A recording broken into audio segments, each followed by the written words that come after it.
आलोक TV.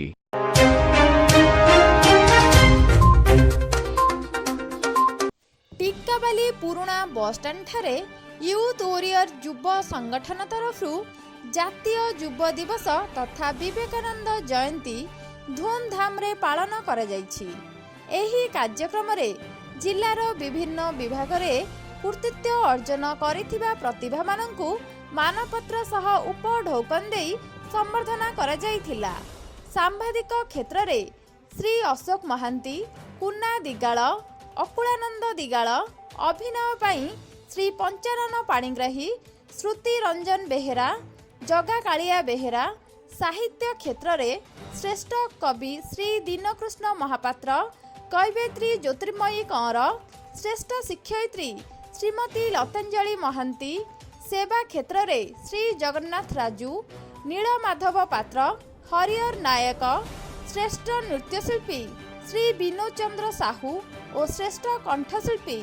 Shri Santosh दास, क्रीड़ा क्षेत्र रे श्री प्रीतम प्रधान, अजित दंडिया, श्रेष्ठ युव संगठन तरफु चकापाद युव गोष्ठी, श्रेष्ठ अध्यापना पाई सुधा किरण कॉलेज, शंकराखोला आंचलिक कॉलेज और एएमसीएस कॉलेज, श्रेष्ठ शिक्षयित्री पाई आद्यशा पट्टनायक को संबर्धित करा जायथिला। एही कार्यक्रम रे मुख्य अतिथि रूपे टिक्काबाली समिति अध्यक्ष श्री दिलीप कंवर सम्मानित अतिथि मध्यरे टिक्काबाली सरपंच श्री कुंदरू मल्लिक, उपदेष्टा मध्यरे अध्यापक श्री नरेंद्र दिगाळ, श्री प्रमोद पाणिग्राही, श्री संतोष नायक, संयोजक श्री अरविंद महापात्र, संपादक श्री मुकुद चंद्र साहू, सभापति श्री राजकिशोर प्रधान, कोषाध्यक्ष श्री ज्योतिर्राज महापात्र, एही कार्यक्रमर मुख्य परिचालक तथा उपदेष्टा टिक्काबाली कॉलेज अध्यक्ष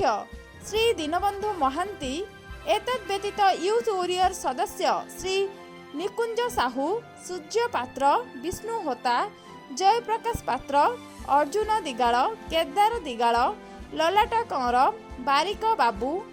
रुद्र प्रसाद सेठी, देवाशीष सामंतराय प्रमुख सहयोग करथिले। ब्यूरो रिपोर्ट आलोक टीवी।